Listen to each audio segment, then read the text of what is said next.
This is Breaking Down Security, and I am Brian Brake.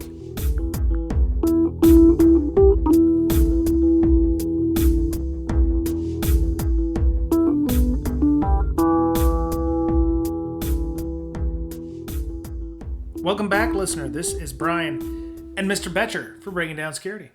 Hello. How's it going? Oh, not too bad.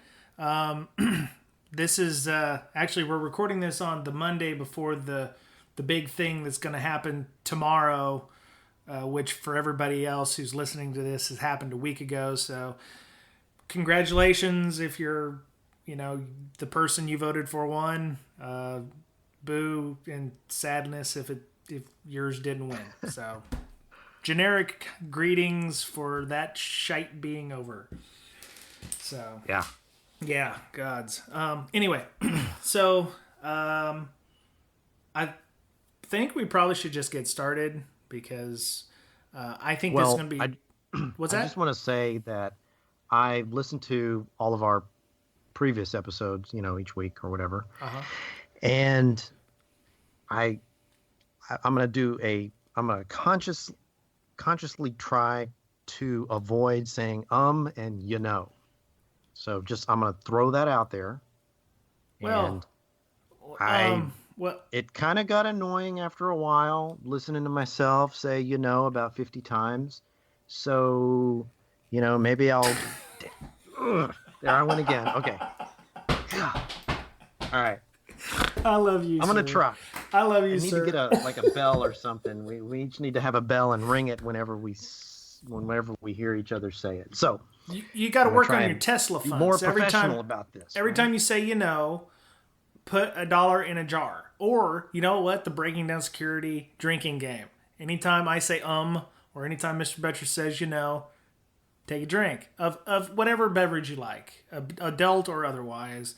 If it's adult beverage, you'll get blotto. You won't remember the end of the podcast anyway. If it's milk or something, you'll probably hurl because you're not supposed to drink more than a gallon of milk at a time. So There's that. You got that going for you. So the Breaking Down Security drinking game. Okay. So let's try this. Ready? Ready. Oh, do we have someone? There, I did it again with the So, deep breath. We have someone in our green room. Yeah, yes, we do. Yes, we do. He reached out to us. Actually, we met this gentleman at DerbyCon. Did we not? He had a cool card. Where's his card at? Oh, yeah. He had metal cards. It was awesome. I still have that somewhere. I swear I do. It's with all my other DerbyCon cards I picked up. He goes by the moniker of Dr. Chaos. And his name is Aamir Lakhani. He is a... Well, let me just let him tell him about himself. So, welcome, Aamir, to the show. Hey, thanks, guys. Glad to be here. Awesome. It was great meeting you at DerbyCon, by the way. We had great talks at the bar there, and you were definitely somebody we wanted to have on, and it's great for you to be here. So maybe you could tell us a little bit about yourself, what you do, how you got into information security, and how you got the name Dr. Chaos. Yeah. So let's start off. So I've been in information security for around 15 years now. I started off actually as a network engineer and a network security engineer. Working on all the major platforms that were out there, Cisco, Checkpoint, Juniper, all the major brands and products and all the security products that were out there, and that was fun. But I was like, man, I think life can be a lot more fun because all my friends were pen testers, and they were breaking stuff all the time, and I was like, that's what I want to do for a living. I want to start breaking things. So I got into pen testing and enjoyed that quite a bit, but from pen testing, I noticed that a lot of applications and a lot of tests were getting a lot more difficult to do all the time. My customers were essentially getting smarter every year. Every year I used to tell them hey, this is what you need to do to protect yourselves, and they did that. And I was one of the unlucky few that actually were my customers listened to me. So from that point I got into exploit development, and the way I did that was specifically to look at 0 days for applications that my critical applications my customers were using during pen testing. Mm-hmm. So, for example, if I had a large financial company running a high frequency trading application, even though they were protected with the latest endpoint security, the latest next generation firewalls, sandbox systems, whatever they had, I was writing 0 days against their applications to see how quickly they could actually detect a breach. And that, of course, naturally led me into reverse malware engineering. And, from there, and what I do today is actually do a lot of just research on attack campaigns, on threat actors, do a lot of forensics, a lot of post-breach analysis for customers. And, that leads me into all sorts of research, including the dark web. I know what you wanted to talk about today. Very cool. So what specifically with the dark web do you do on a regular basis? Do you get called from a customer and they say, "Hey, we got breached. We need to know who did this," type thing? They want attribution or what?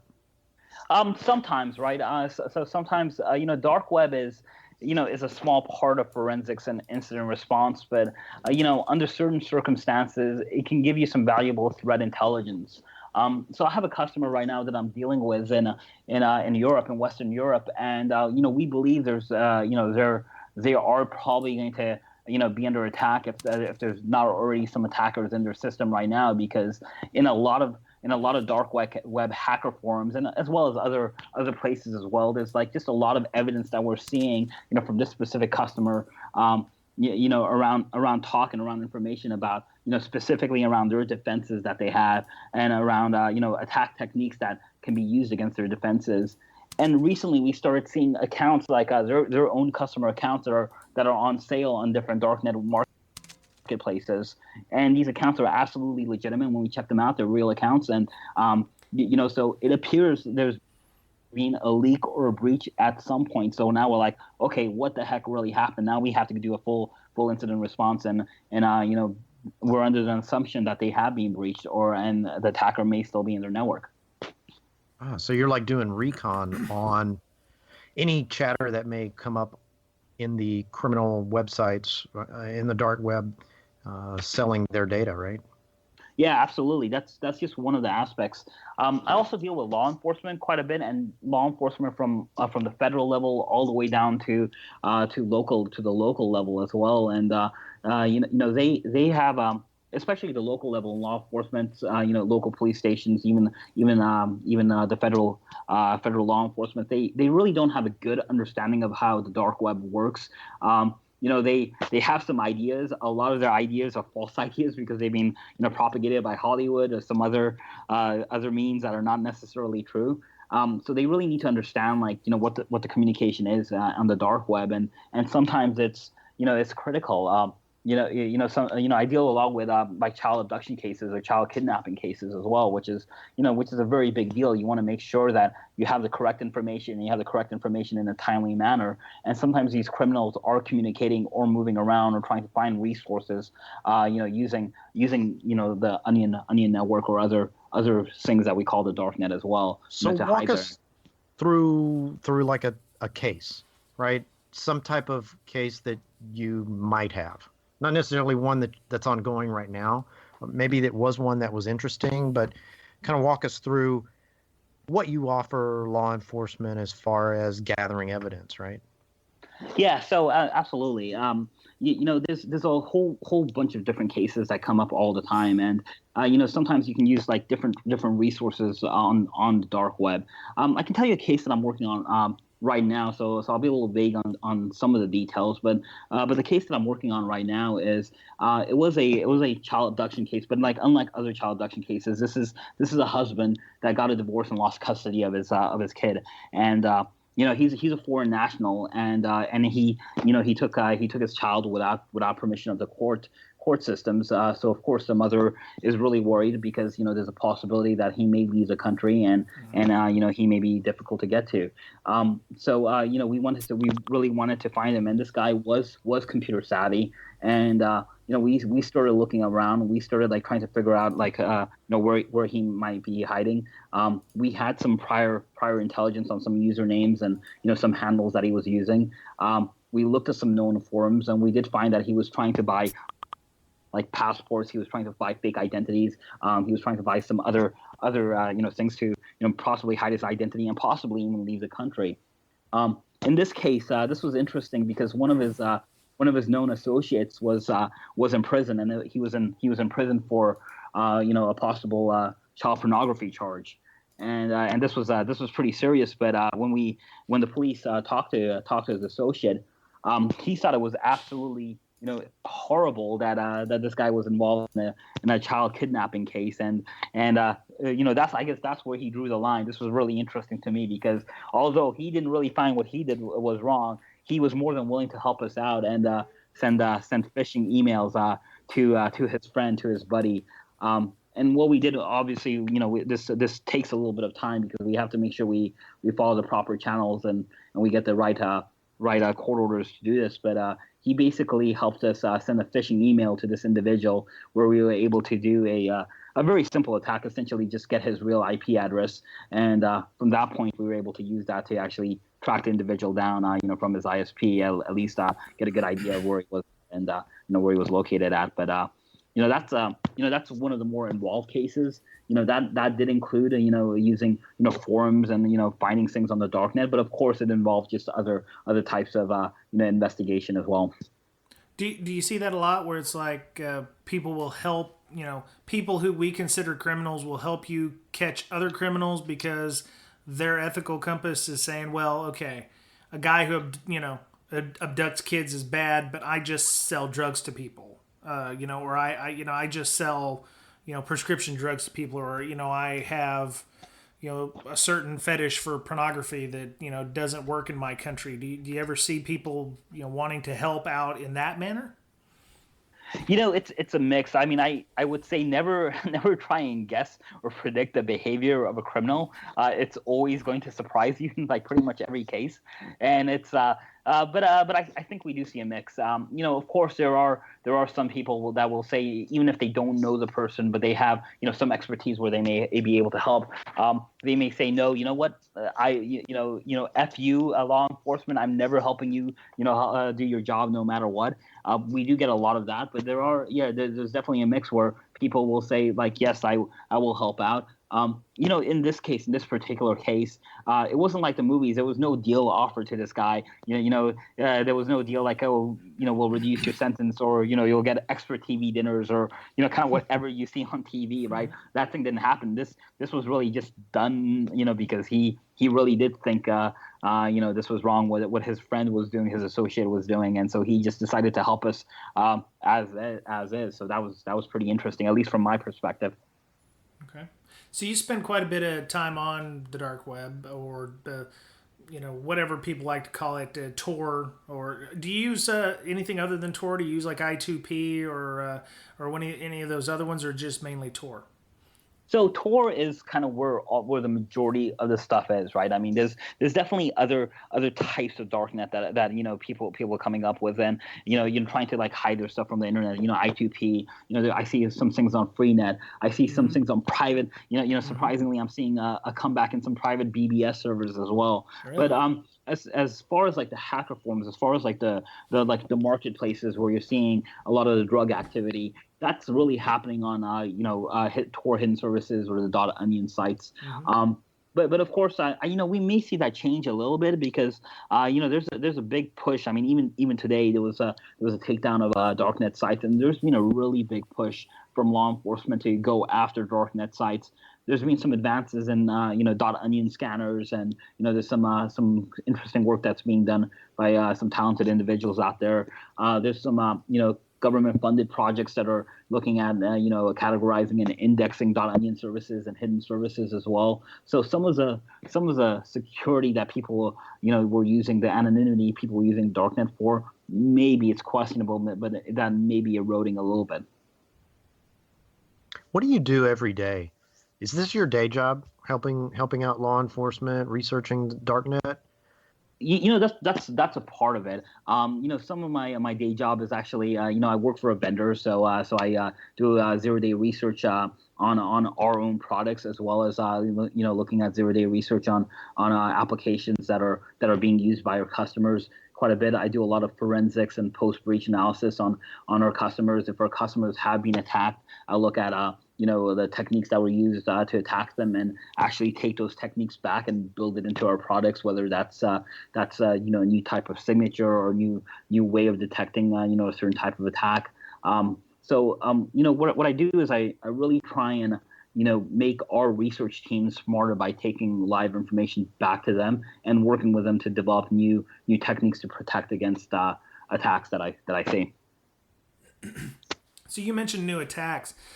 Before the show, we were asking you about anonymity and everything. You said pretty much you are a known quantity on the dark web. You're very much like a reputation. You have a high reputation on the Darknet. You're like Brian Krebs, where they know who he is. Having you report on these things makes them seem more legitimate. How can you find attacks if people know who you are? Wouldn't they hide these things from you? Yeah. So first of all, I wouldn't say I'm anything like Brian Krebs. He's definitely one of my heroes, and at least someone I follow. But I appreciate that. No. So when I started off, I think there was two ways I could have gone. I could have kind of hidden who I was and kind of had a lot of misinformation out there. But I decided to kind of take the other route, and I made myself known as a known entity and as a known researcher and as an ethical guy. And because of that, and because of my involvement on the Darknet, and because of my research on the Darknet, and gaining some credibility, I started having people come to me and started giving me more more information and more things and more demos, and there was a reason behind that, because when you see someone selling a 0-day exploit on the Darknet, like say an iOS 10 remote exploit. The first thing you're probably going to think, at least what I think, is like, yeah, that's complete BS. You don't have anything. This is a complete scam, because when you start searching the Darknet, most of the things, you are definitely going to come across quite a bit of a large number of scams.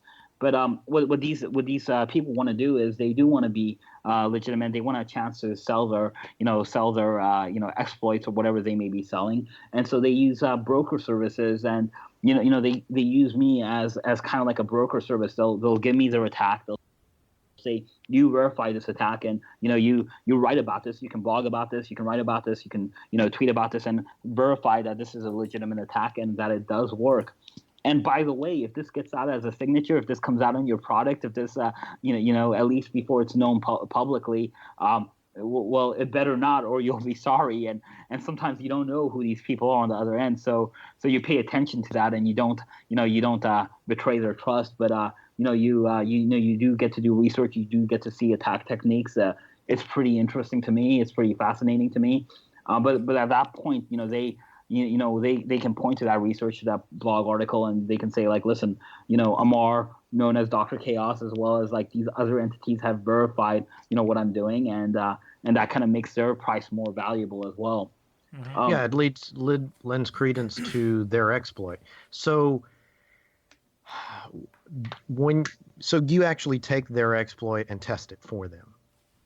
Yeah, in some cases, some people are very, very protective of their exploits and their code. In some cases, I will get the full proof of concept, the full code, and they'll even walk me through how they for the whole reverse engineering process. And in other cases, I will only see a demo remotely through a Skype video call or something like that. So it always kind of depends on who the person is or who the entity is and what they want to show. But like I will try and definitely ask for at least the exploit and try and run it myself and try and prove it myself. And if I can, a lot of times they might find that valuable. And sometimes their competitors at that point will, start, if I publish that, the competitors will send me more stuff and say, like, hey, actually, no, his stuff is shit. Our stuff is a lot better. Look at our stuff instead, and write about that, right? And the good part about that is, like, some of these hacker forums, some of these dark marketplaces, especially some of the deeper ones, they require certain levels of access. They want to prove they want you to prove who you are. They want you to come up with a proof of concept. They want you to actually share a 0-day, maybe some malware. Sometimes they may ask for you to run a denial of service attack against an organization. And I can't do that. I can't do anything illegally, right?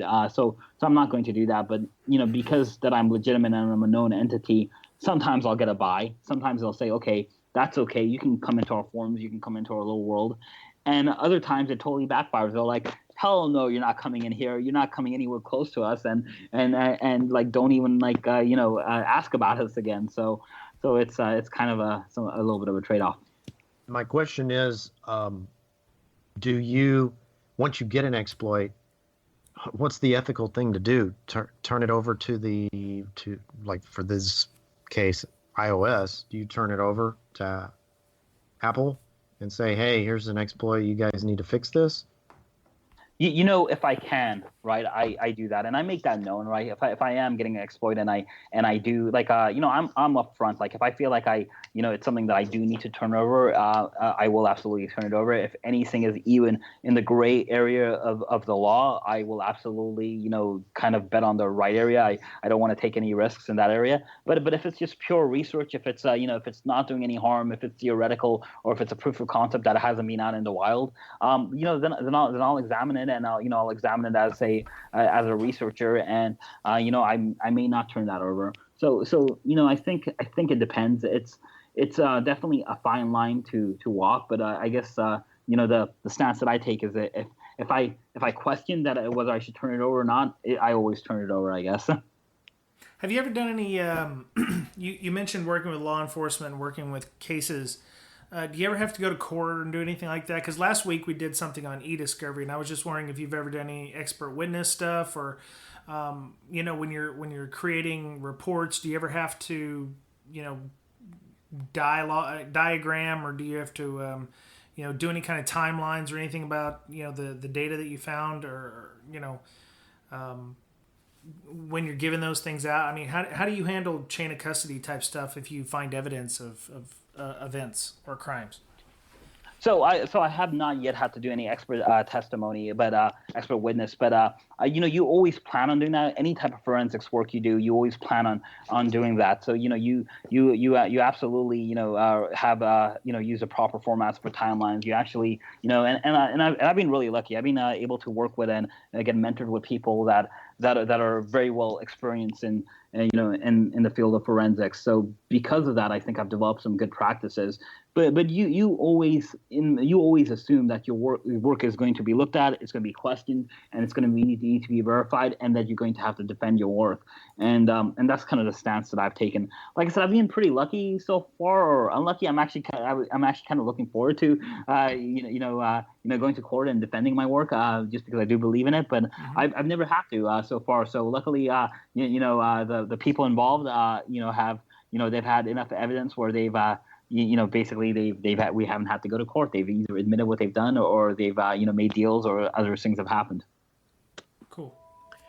So when you're working on a case involving Darknet, does law enforcement in general understand what that is and what it's all about, and they just need an expert to come in and get them the data, for their case? There, I said it again. So what do you do for law enforcement exactly when they have a case like this, and do you have to go in and educate them on, or do you give classes? What exactly do you help them with? Yeah. So first of all, I would say they're getting better, and it depends. Law enforcement, from each part of the country, works a little differently. Some of the education is a little differently, and on the federal side, it's completely different. So, from that standpoint, it differs quite a bit. And sometimes they don't understand anything about like Darknet. Or what they've heard is is a lot of misinformation that they've heard.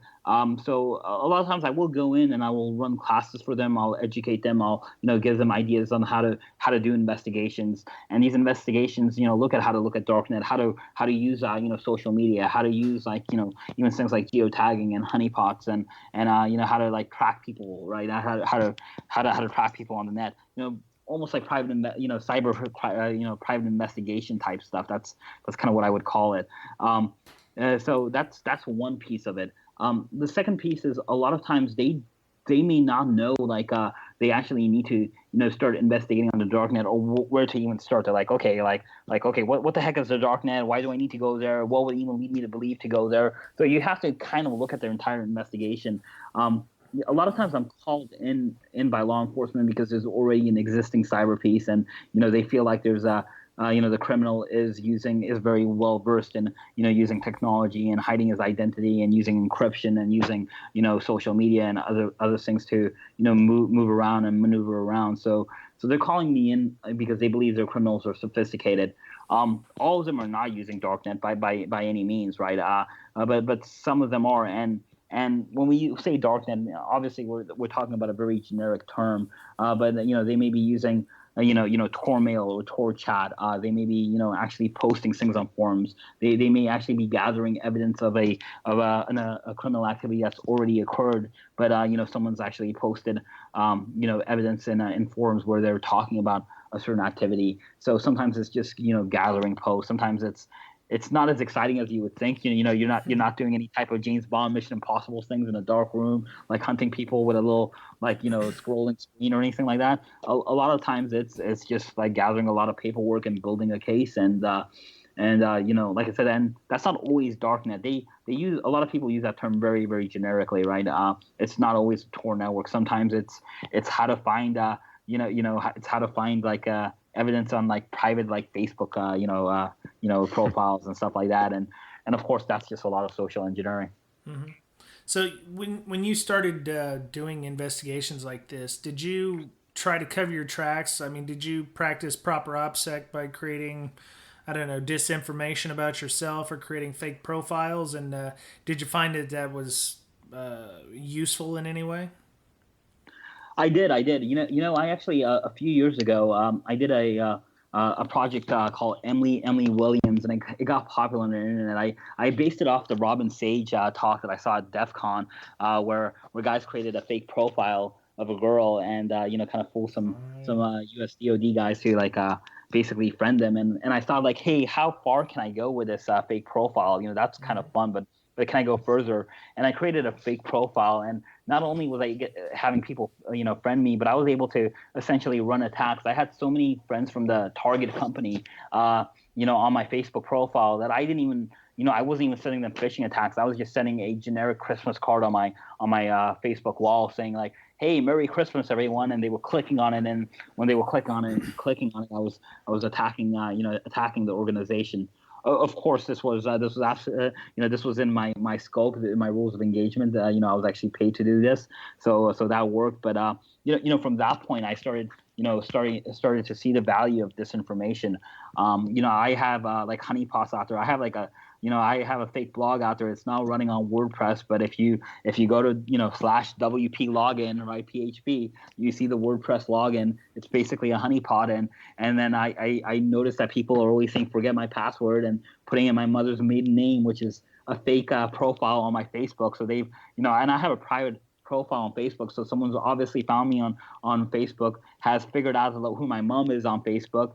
They don't know that it's a completely fake profile, but then they're using that as the maiden name on my blog. So so I do try and track information like that, and that's always interesting. It's kind of scary when you see how much information about you is out there and how quickly people can gather that. And as someone that gathers information all the time, right? I mean, I help law enforcement find people all the time, and normally how I do it, I kind of joke around, and when you can't find someone, just look for their kids, because if someone's hiding on their identity on the internet, their kids are probably in the next room, like tweeting away their geolocation all the time.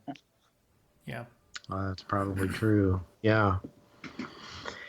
There's a lot of ways to find where someone is, or where they took, like, you have pictures on Facebook or Twitter, and they've got geolocation inside the picture. So yeah, Oh yeah. Yeah. uh, So a lot of I was most with my people don't know sister. that. Yeah, I was with my sister the other day, and she called my little niece, and my well, I call her niece, with my little niece, but she's like 16, you know, my sister asked my niece, like, hey, like, what are you doing? And he's like, oh, nothing. And she's like, I'm nothing. We're you know, got some friends at home, but we're just like hanging out and stuff. And then I just asked on the speakerphone, I go, oh, like, who are your friends, and like, who you with? And she named off some friends, and like right when she's right there, I'm like looking up her friends on Instagram, and I literally at that point I see one of her friends like posting on Instagram like with a red cup. And which I'm assuming was beer or something, and they're frozen, and the tagline is like, hey, my niece's mom is calling, we're all frozen until she hangs up, right? and of course, you know, my sister was like, you know, I'm so glad we have an honest relationship and you don't lie to me or anything. And so is there anything you want to tell me? And of course, my niece is like, no, we're fine. We're all good. You know, we're just watching a movie up here and stuff. And she's like, okay.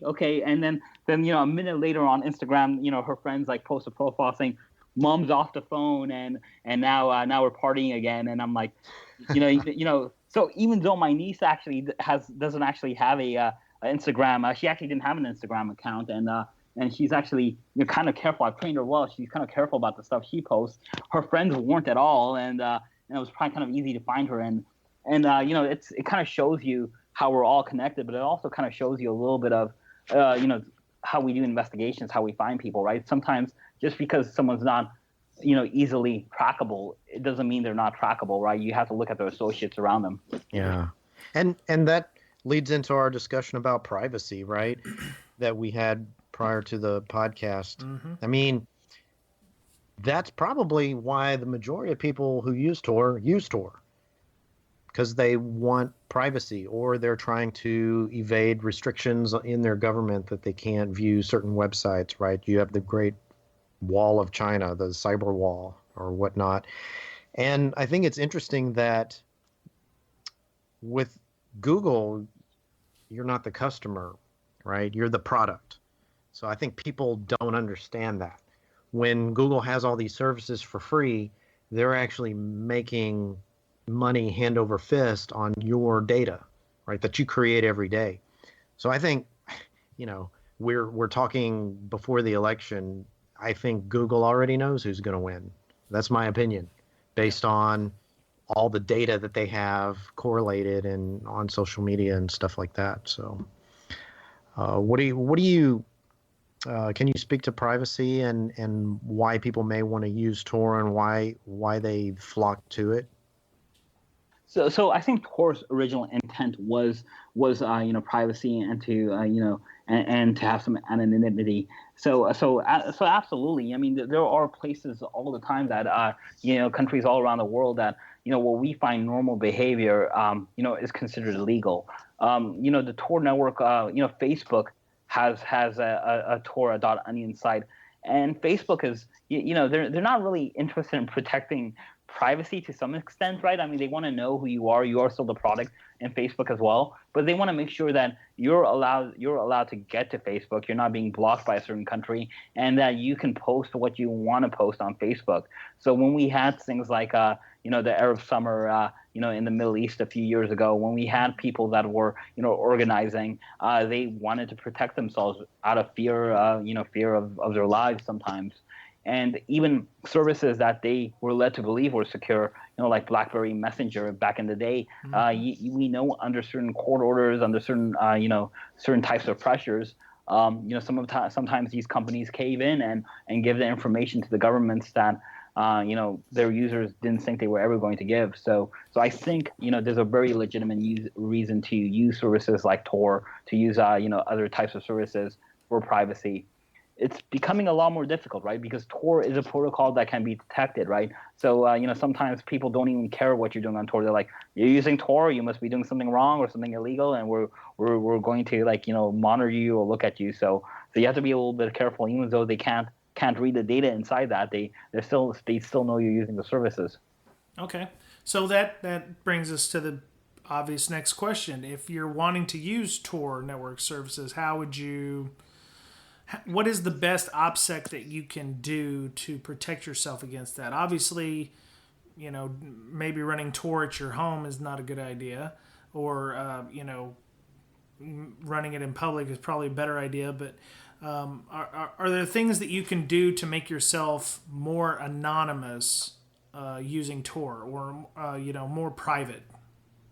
Yeah, so let me tell you what I do. So when I run Tor, I run the Tails operating system as a live CD. Okay. And I always run it as a live CD. I don't run it as a virtual machine. And the reason behind that is because there have been cases, and not anything recent. And Tails is, I'm not saying Tails is vulnerable to this in any means, but there have been cases where memory from virtual machines can be extracted. When you pause a virtual machine, it's saved to a file, and sometimes that there have been at least some theoretical attacks that have been able to look at that. There's some forensics things you can do to kind of gather some information. So I always try and run it on a live CD, which is becoming a lot tougher these days since there's CD laptops don't even have CDs on them. Mm-hmm.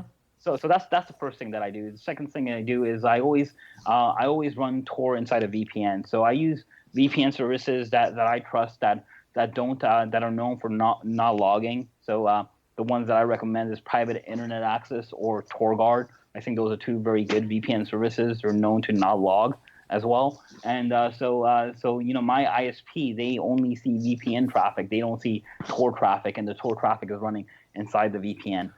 Yes, that absolutely can make it very slow and very painful, but you are protected. And then if I was really paranoid, then I would go to an open internet hotspot and do that. I wouldn't do that from my house. I would try and do that from or a business location. I would do that from an open internet hotspot. But I'm not that paranoid most of the time. Most of the time, I feel like I'm pretty safe. Running Tor on a live CD entails, and also running it inside a VPN. So, well, that's good. I mean, so yeah, obviously running the live CD is the best. I was using that on an old laptop. I think it probably would be the older the equipment, the better too, because there's TPM modules and stuff that can be,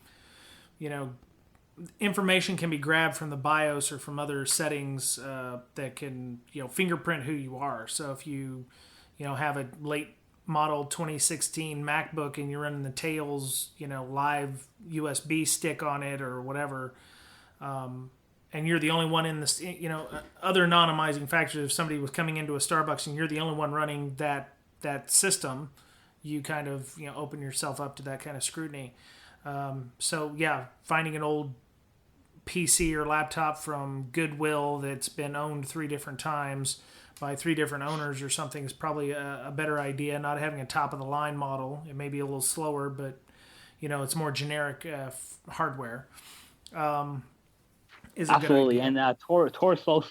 Tor can be so slow sometimes you won't even notice it. So that's actually a good point. That is what I do. I actually have a old dedicated laptop that's that's kind of been a pass me down as well. I only use it for Tor, but once again, it's not connected anywhere. I don't use it for anything else. It's so it is literally a throwaway laptop, and worst case scenario, I don't have to worry about any of my files or networks being infected. Right? I actually have a segment on my network that's completely separated and segmented as well when I do that kind of stuff. Very cool. All right, so we're going to shift gears a little bit. There was a report that I found on November 1st, and actually it was on Reddit and a couple of other places where they were saying, despite the nefarious reputation, a new report finds the majority of activity on the dark web is totally legal and mundane. And the whole premise behind it is that they gave like an arbitrary number, like 60% of the dark web. I guess they assume that there are 55% of the dark web content is legal content. I don't know how they managed to index the entire dark web. If they did, they should have created like a dark Google or something to be able to do search engine on. But how can you speak to that? I mean, is the majority of stuff on the dark web legal content, or is it legal in depending on where you live in the world? Well, they're certainly not talking about the fun stuff on the dark net, right? They're not talking about the dark markets that are out there, but yeah. I would say that sounds true, and the reason I would say that sounds true is twofold, because you have to remember there's a lot of websites out there now that have .onion addresses that have dark, and I'm assuming they're talking about like .onion sites, but DuckDuckGo, the search engine, has a .onion website. Facebook has a .onion website. There are a lot of legitimate high traffic internet sites that have a darknet address on them. So just from a traffic standpoint, I would say that is probably true. And then you do also have to remember there are things that are probably not illegal that people want to use darknet for, just to be anonymous. And we said it. Just because you want to be anonymous doesn't mean you're doing illegal activity, right? And that there's still reasons to protect your privacy. And absolutely, things that may be completely legal in our country, pornography, right? Like, and I'm talking about the not the crazy type stuff, the normal everyday pornography, right? Yeah. Well, I can't believe I said that, but that may be illegal in places like say in Arab nations or someplace like that, where that we may find normal. So it may be legal, at least for our standards, to a Western standard, but maybe not in all other places. Yeah. So, are there legit reasons to use? I mean, are there legit sites out there on the dark web? I mean, I could see maybe a site that people who are in Arab countries, if they're LGBTQ, they might have a forum on a Tor site where they can talk about their experiences and such. Do you see anything like that? I mean, other than My Little Pony fanfic, is there anything out there that's legitimate that because I found a site that's like, oh yeah, the top links on the dark web, but a lot of it is Rent a Hacker or US EU fake documents store, UK passports, high quality fake driver's licenses. I mean, none of this stuff is legit. I don't see any sites on this list that are legit, and this is nowhere.net, n0where.net. Do you know of any legit sites? Yeah, so first of all, I think you're looking at like the Tor Hidden Wiki, and a lot of things on the Tor Hidden Wiki, I would say they're mostly like the top level of some of the non-legit marketplaces, and most of the things out there, they're scams. So you can absolutely buy fake passports and fake licenses and fake currency essentially. But the stuff you're looking at Tor Hidden Wiki, that's probably all a scam. They're going to take your money and you're never going to hear back from them. So when you're looking at the darknet, probably the first site you see, or at least maybe the first 5 sites you see, they're probably scams. You got to go a little deeper than the first link that you find on Google. But specifically when you and we talked about this before we started recording, you asked me, is there legitimate marketplaces? And I was actually just looking at a couple of things while we were talking, and I actually found a medical clinic that will take bitcoins and will actually send your information and give you like a anonymous number where you can go to a clinic to get tested for STDs. So maybe someone's afraid for some reason, right? So and that's another reason maybe you want to protect your privacy. I think if you are you may want to like get a, and I saw this a while ago, online psychiatric or psychological services. Basically, you talk to someone over a video conference or an audio conference on just problems you may be having, and maybe for some reason in your country or your particular job, if you did that publicly, it may affect you in some negative fashion. So I've seen things like that as well. So I think that there is reason for legitimate marketplaces besides the dark marketplaces. But just a quick Google search on what people sell on the darknet, you're going to get the dark marketplaces, you're going to get the drug markets, you're going to get the exploit marketplaces, and the credit card marketplaces and things like that. Is it because legitimate sites are so much easier to get a .com for than it is to get a .onion? I mean, you're trying to move business, so you don't want to be putting it on a .onion site. I think that's probably exactly what's happening, and a lot of these services that I'm talking about, they do have equivalent .com sites as well, and they do take measures to protect privacy as well. So there's other things they can do.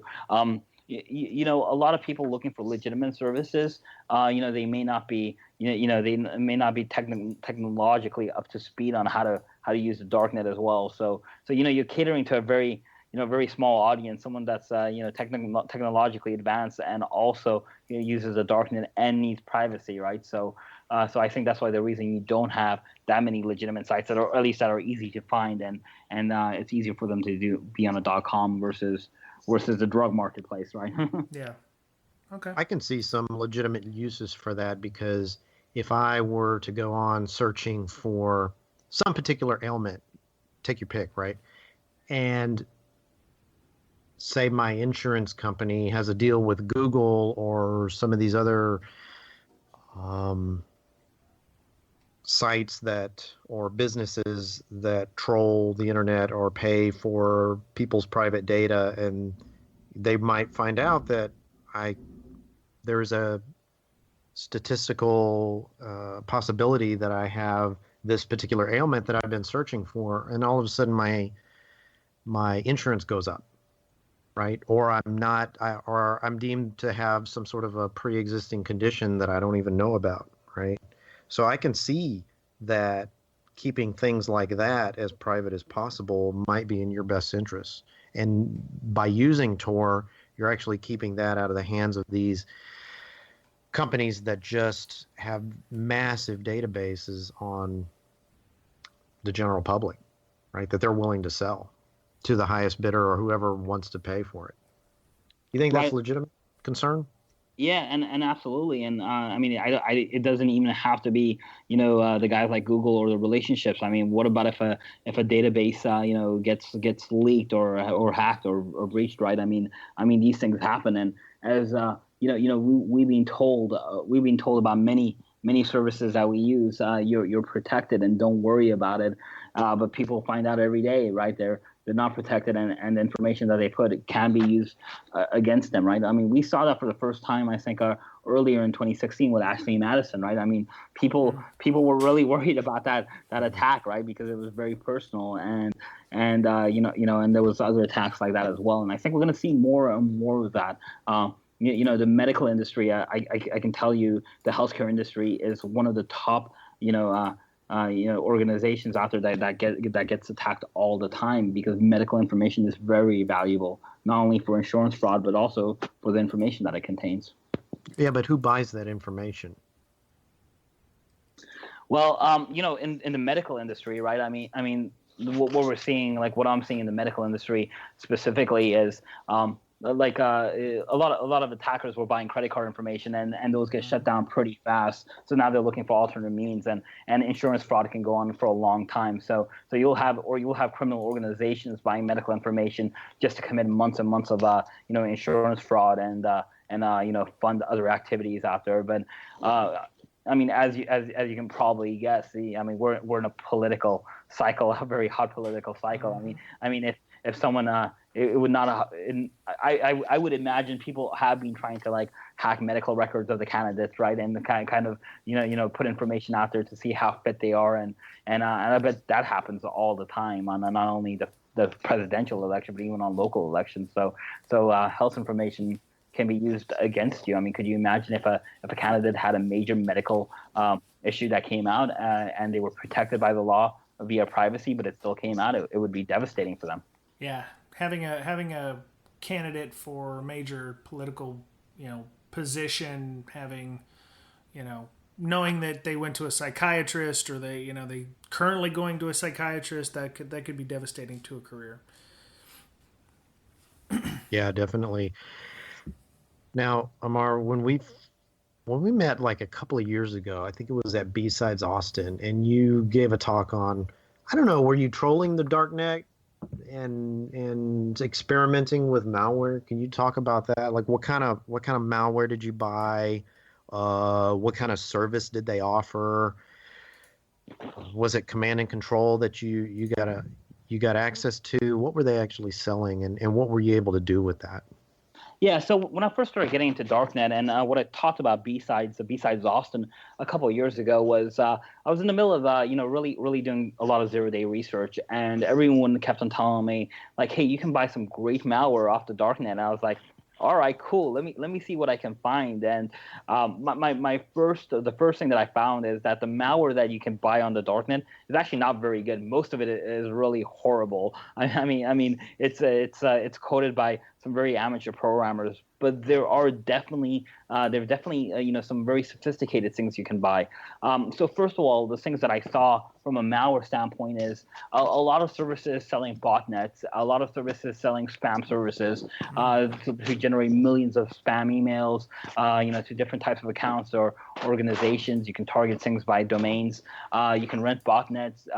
You can rent malware. You can basically say like I need malware to basically plant a rat or an exploit kit that will bypass Checkpoint and Juniper firewalls or whatever vendor of choice, not picking any vendor. Need to bypass this type of endpoint protection. Need to bypass these type of perimeter security devices, these IPS devices, and you can buy specific malware on that, and there are services out there that will customize malware for you and customize exploit kits for you and sell you that.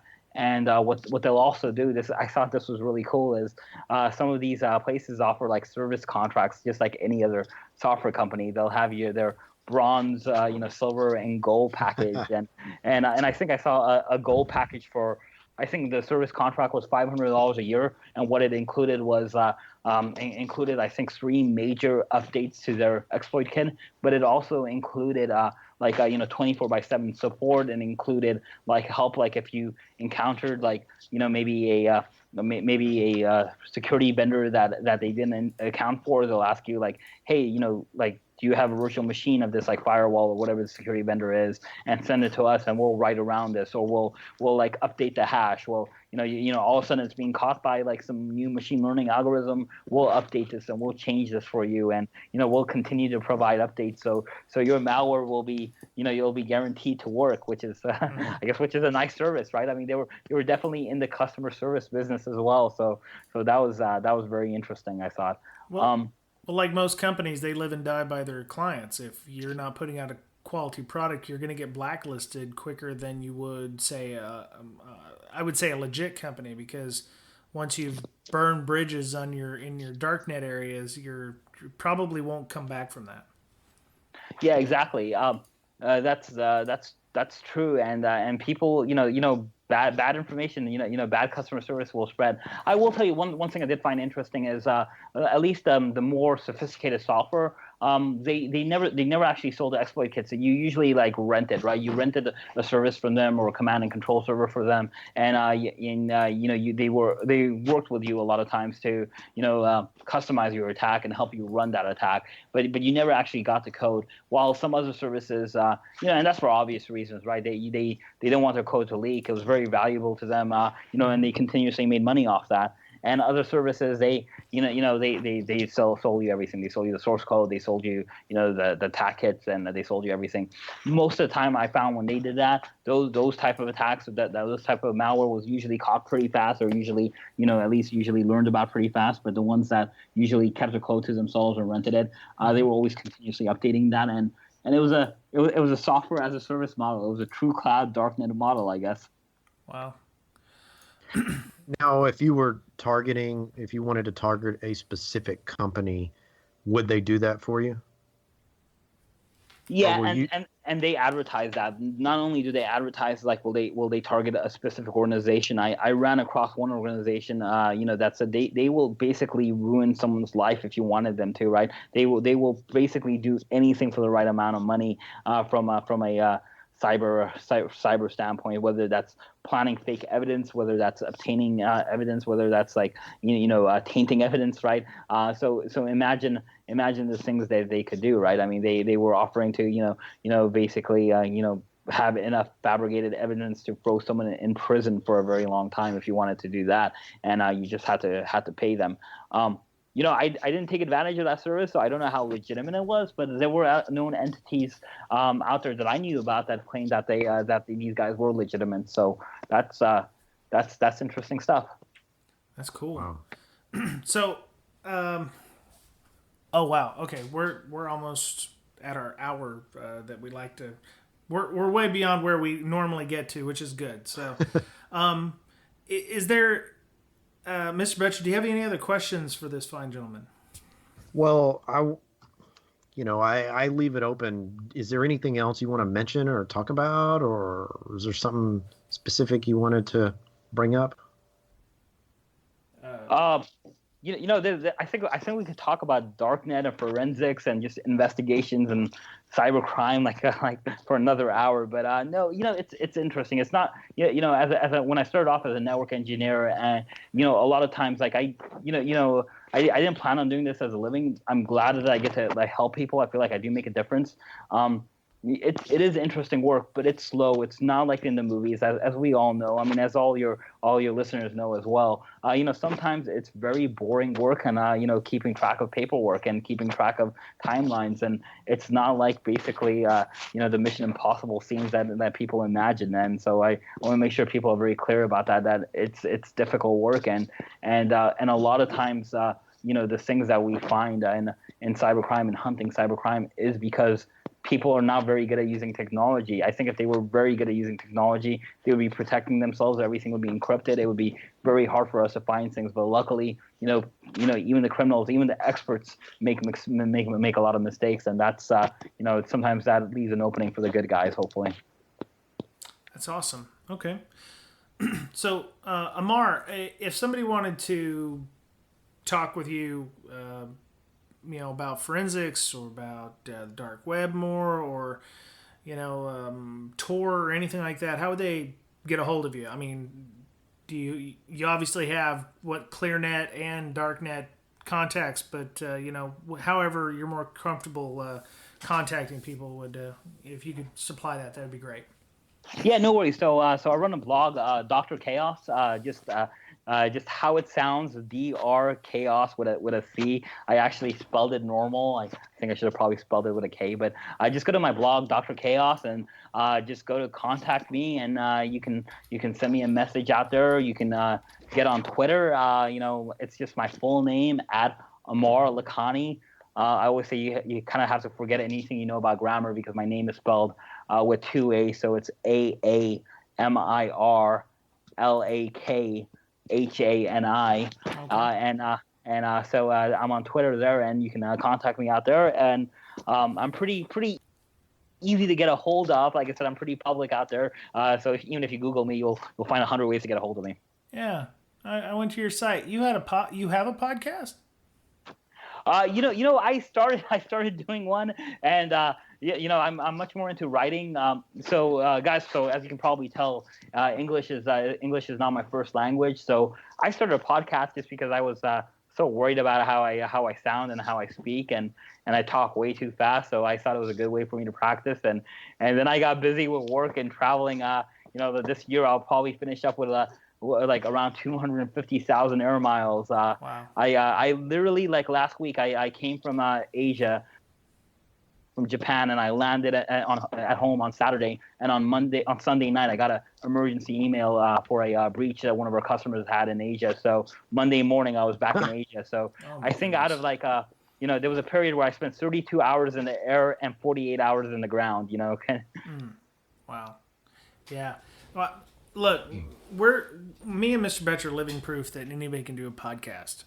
At least from my point of view, Mr. Boettcher, he's the brains of the joint. But yeah, we're living proof that anybody can do a podcast. We're just two dudes with a mic and an opinion. And Dr. Chaos. So you do regular blog postings. We'd love to have you back on. Looks like you do you do all kinds of stuff, IoT devices and various things. So that's a really great website to go check out for blog information and security information. Yeah, and like I said, I'll continue to blog post. I'll have a lot of people posting out there. Like I said, probably on my personal podcast, I'll that's probably slowing down right now. Not really enough time for that, but I'll be happy to be on anytime you guys want me. Oh, awesome. All right. Well, Mr. Boettcher, how do people get a hold of you? As always. Hey, at Twitter, my handle is @BoettcherPwned. Right on. And the official BreakSec podcast is at BreakSec, BRAKESEC. Of course, you can always follow me, Brian Brake. I'm a little more active on that one, BryanBrake. It's time to pimp out our Slack channel. We have a podcast Slack channel. So if you, the idea is if you want to talk about recent podcasts that come up, or you want to ask questions of the guest, I actually put it out on our Slack channel just about 30 minutes ago, asking if they had questions for Aamir. Nobody said anything. That's unfortunate, but I'm sure that'll pick up as soon as we can. We have about 40 people on there now. You can join that by going to breaksec.signup.team, and the bot there will help you out, fill out the information, and you can be on the chat channel with no problem. So if you don't want to get on Slack, you can send questions, comments, and other suggestions to our email at bds.podcast@gmail.com. Other than that, we have an RSS feed. You can go to our website, www.breakingsecurity.com. We have a ton of places where you can get a hold of us or listen to us. We're on TuneIn Radio. We're on Stitcher, Player.fm. We do have a Facebook fan page if you'd like, SoundCloud. We're also on the Google Play Store.